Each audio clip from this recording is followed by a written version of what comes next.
In the shadows of our society, where fear and hope often walk hand in hand, a breed of deceivers have risen to power.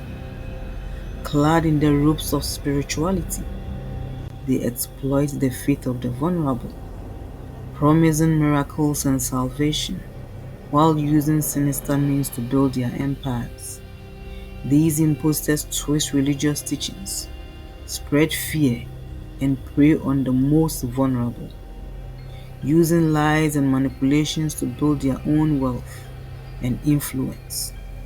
Their actions are filled with greed, corruption, dishonesty, harming the very community they claim to help.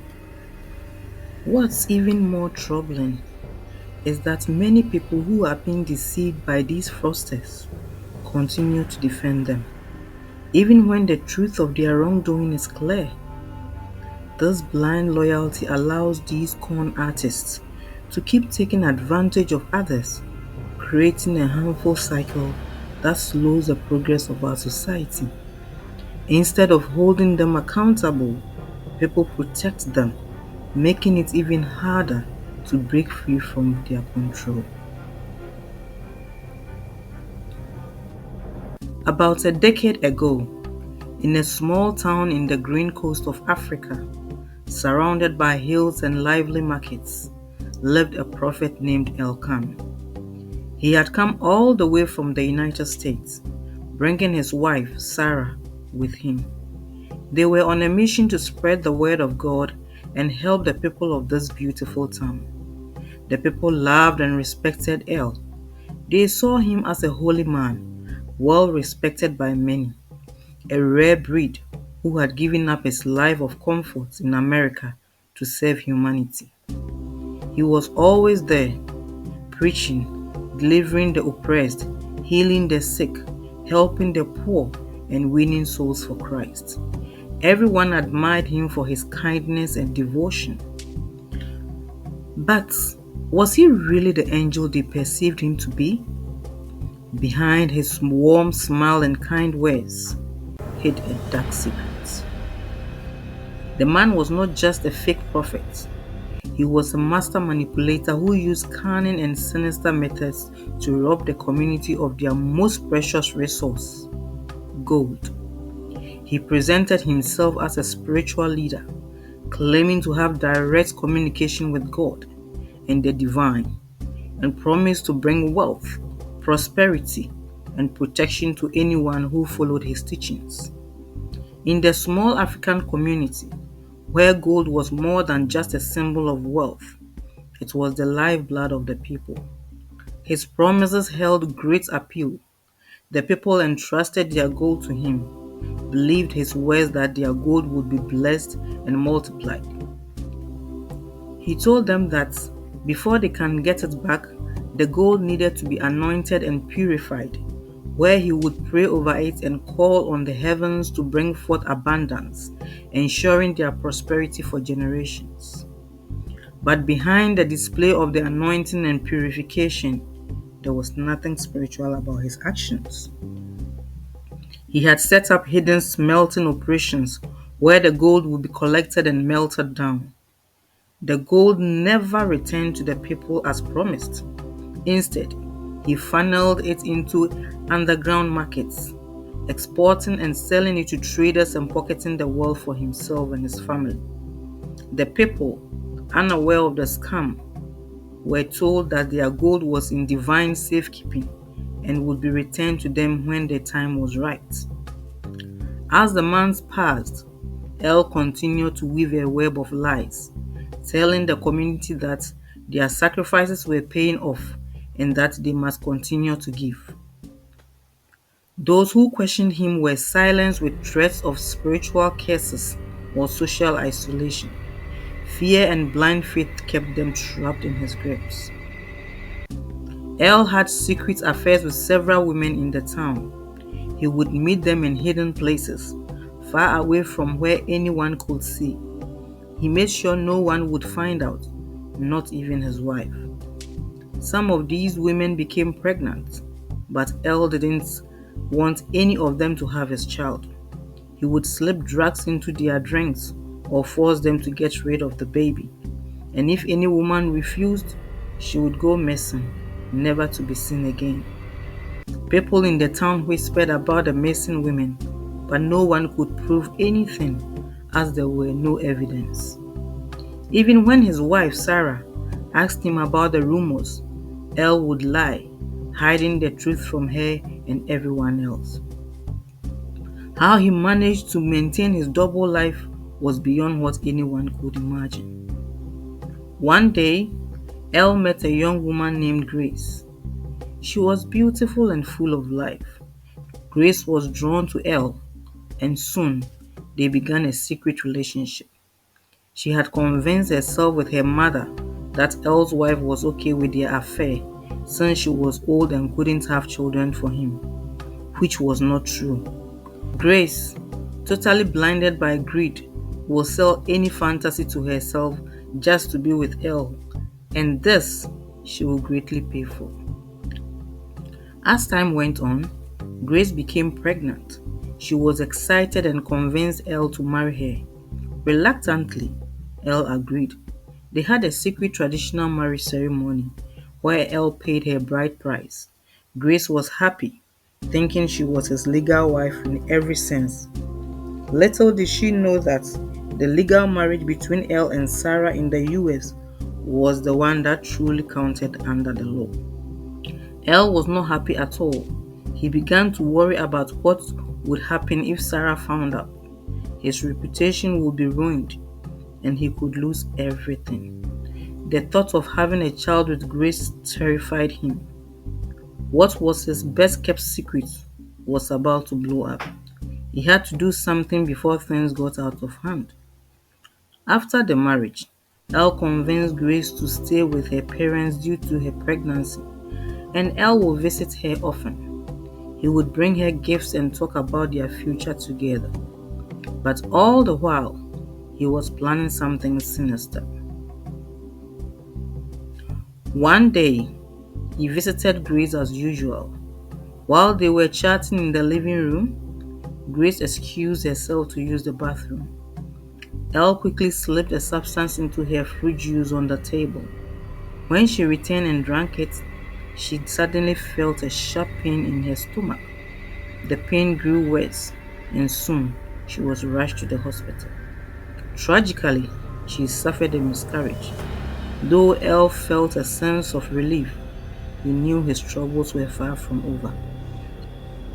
His dark mission was still incomplete. Grace was still living with her parents even after the miscarriage.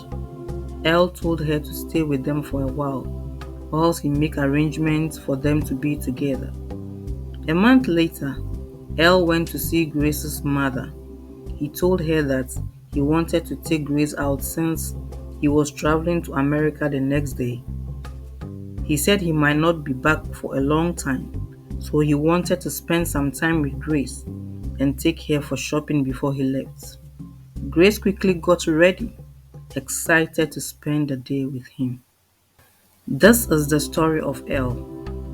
As they drove out of town, Elle suddenly pulled over, saying he had a flat tire.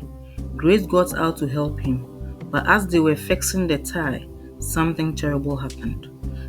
A motorbike came speeding down the road and crashed into Grace, sending her flying into a ditch. Elle was alarmed and tried to help her, but before he could do anything, a group of angry villagers surrounded him. They accused him of hurting Grace and began to beat him, took his wallet, smashed his car, stole his money, and threatened him. According to Elle, it was only when the police arrived and took them both to the hospital that he was saved from a worse fate. Otherwise, he might have died there. This is the story Elle told the police and Grace's family concerning what happened to them on the road when they went out. The next time Grace's mother saw her daughter was in the hospital, barely alive, fighting for her life. Everyone in town was praying for her recovery, but there was something strange about Elle's story. Was he really telling the truth? How could the same people who accused him of hurting Grace, abandoned her to battle for her life without offering any help. What really happened to Grace that day? The people of the town were filled with questions. They knew only one person could tell them what truly happened: Grace. But would she survive to share her story? What would happen if the truth came out? Would Elle's double life be exposed? Or would he find a way to cover up his sins once again?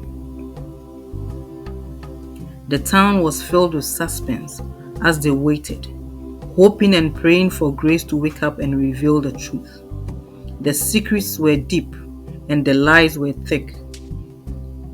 His dark secrets and the fate of Grace hung in the balance. The people of the town held their breath, knowing that the truth could change everything. But the truth had a way of coming out, and it was only a matter of time before the town would know what really happened that fateful day. Already, most of the people had begun to doubt if their gold was really coming back, considering how long it had taken. What was once a thriving village had become impoverished. Its people robbed both of their material resources and their trust in spiritual guidance. Elle's deception had crippled their livelihood, but some still trusted and believed him. But the impact of his fraud and deception would haunt them for years to come. Elle sat in her small room, staring at the wall. The room was dimly lit, and the shadows seemed to close in on him. He could feel the weight of his lies pressing down on him, and for the first time, he felt truly afraid. He had always been able to hide his sins, but now it felt like everything was slipping out of his control. Grace was still in the hospital, and no one knew if she would survive. If she did, she might tell everyone what he had done. But if she didn't, the truth might die with her. He thought about Sarah. She had always been there for him, supporting him in everything he did. She had left her home, her friends, her life behind to follow him to Africa. And how had he repaid her? By betraying her trust over and over again. If she ever found out, it would break her heart. But Elle wasn't just worried about his marriage. He was worried about his reputation, his power, and the life he had built. He couldn't afford to lose it. As he sat there, his mind raced. He needed to find a way to keep everything from falling apart. But what could he do? He had always been good at covering his tracks. But this time, it was different. This time, he might not be able to escape the consequences of his actions. The days passed slowly, each one filled with tension and uncertainty. The people of the town were on edge, whispering among themselves about what might have happened. Some believed Elle's story, thinking it was just a terrible accident, but others were not sure. They had heard the rumors, seen the way some women had disappeared without a trace. Would it be all connected? Was Elle hiding something much darker than anyone could have imagined? The people of the town were beginning to see through the mask he had worn for so long. Elle knew that if Grace woke up, if she remembered what really happened, it would all be over. He had to make a decision, and he had to make it fast. Would he try to cover up his sins one last time, or would he face the truth and accept the consequences? But what would happen when the truth finally comes out? Would justice be served, or would the darkness continue to spread? Please stay tuned as I bring you continuation of this story in my next episode. Kindly subscribe, like, share, and tell your friends to do so. Thank you.